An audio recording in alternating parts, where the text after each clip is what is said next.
I'd like to share a few reflections today about the ministry of hospitality and servanthood, or about how to live. Let us pray. O God, you see us as we are.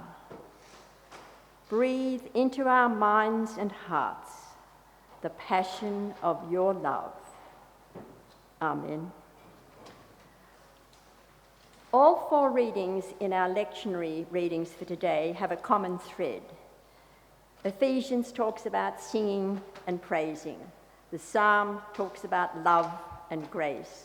And Jeremiah, which was read to us, speaks about bringing the scattered into the gathered, including the blind, the lame, turning mourning into joy, rejoicing in the dance. The young men and women and the old will be merry. With this in mind, I see a shalom, or a beautiful picture, in my mind. And in the gospel, we hear the words grace and truth. And as followers of Jesus, we become children of God. Oh, what a privilege. So, as children of God, we have gifts to share so that the scattered may be the gathered. I'm going to share a little of my life experience of when I have seen someone acting as a servant or offering hospitality to another. My dad was a suburban lawyer in long ago Gladesville. And I remember very clearly, as the youngest of three, being the one who was frequently called to answer the telephone right at meal times. One of my father's clients was a woman whom in later years I found out had been very violently abused. And way back in 1946, as a girl of 10, I came to understand that my dad had been able to achieve a divorce for this woman, which was very unheard of in those days. She had 3 children and a violent husband. And that made a lasting impact on my life as a child and as a growing woman. Later on, when I was married, I went first to live in a black community in Cleveland, Ohio. And here I witnessed and I was offered such hospitality by those people whose lives were broken and yet they had hope.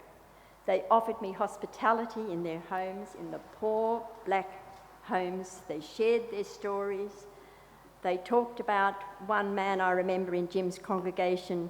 His grandfather had been a slave and he'd been freed. And it was just awesome to be in the homes of those people who taught me in that year so much. One white woman with a small baby born there and a white husband in a black ghetto. An unforgettable experience of hospitality and love and grace shown to me. Following year, in the poorest part of Glasgow that you can ever imagine, where the people were out of work, or if they were in work, it was heavy work in Templeton's carpet factory. Very often on a Sunday, the people would come to me and say, the women would say, I haven't got any money to put in the plate today, Isobel. Really drank it all this week.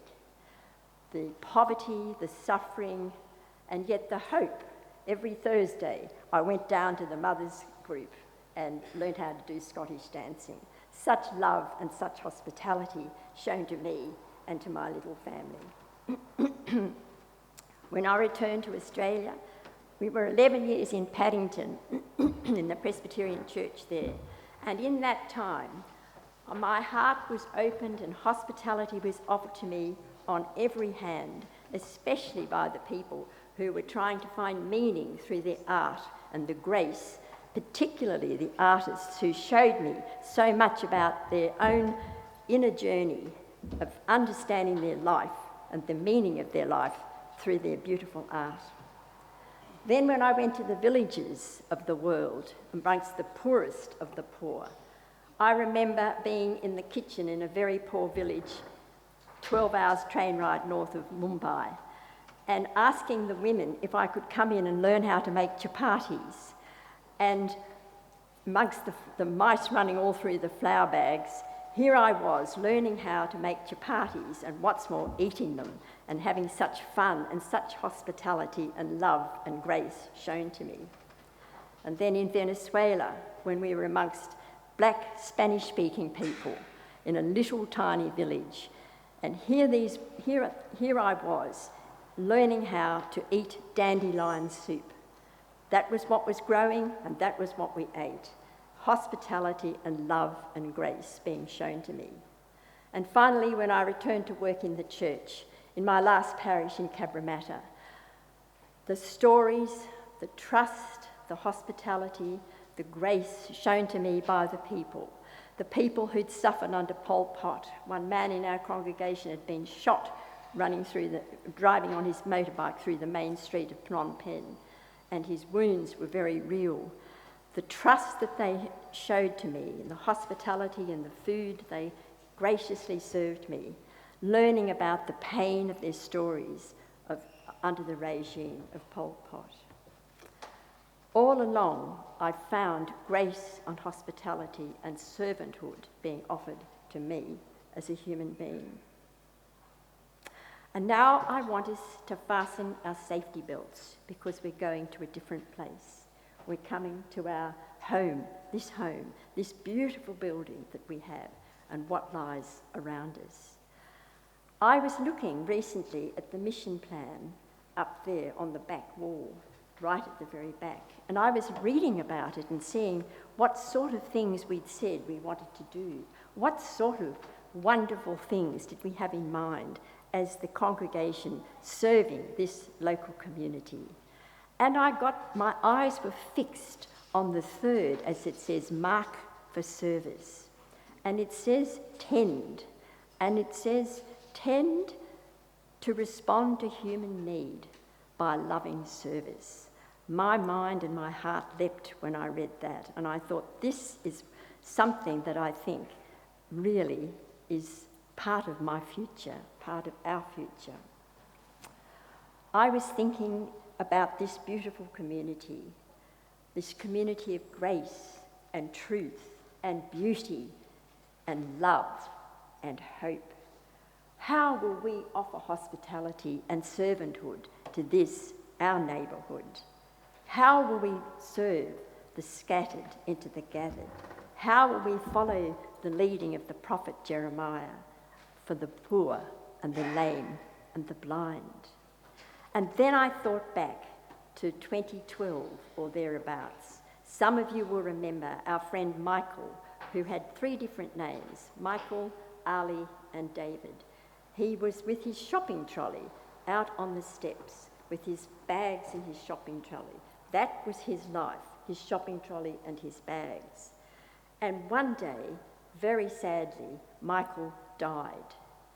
And at that time, a number of us were working very closely with the City of Sydney Homeless Persons Information Service, and we were very connected to the women and the staff who worked there under Clover Moore's direction.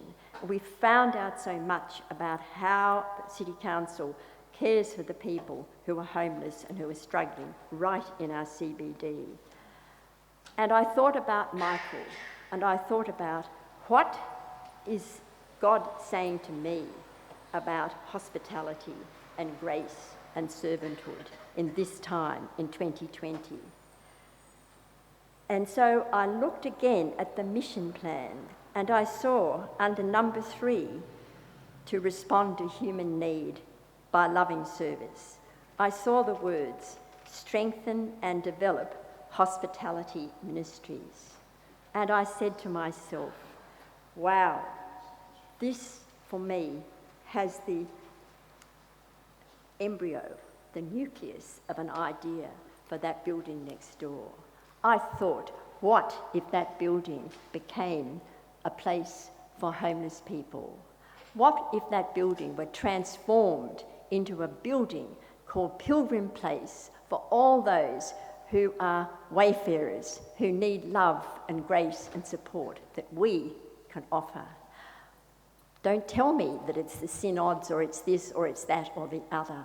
For me, it could be done. It could be transformed into a building full of people who need love and care. We got so close last time to offering hospitality and servanthood. So I'm posing the question to you today.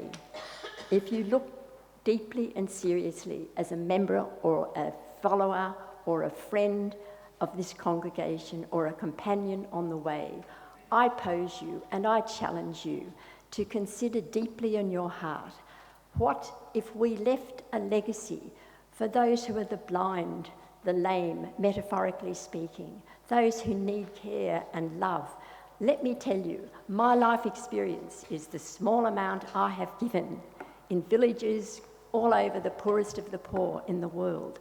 I have been given back 300-fold. I challenge you this day to consider. We sit here in this beautiful space, and yet next door is something that has a relationship to this community. I call us to attention before God.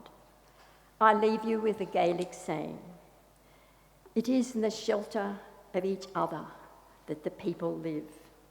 It is in the shadow of each other that the people live." Let us bring the scattered into the gathered. That is the good news, my friends. My grandmother, Emily Pickering, came to this church as a Sunday school scholar in the mid-1880s. Her voice is whispering to me today, and she's saying, "Isobel, just do it, just do it." So I'm saying to you today, now is the time, and we are the people.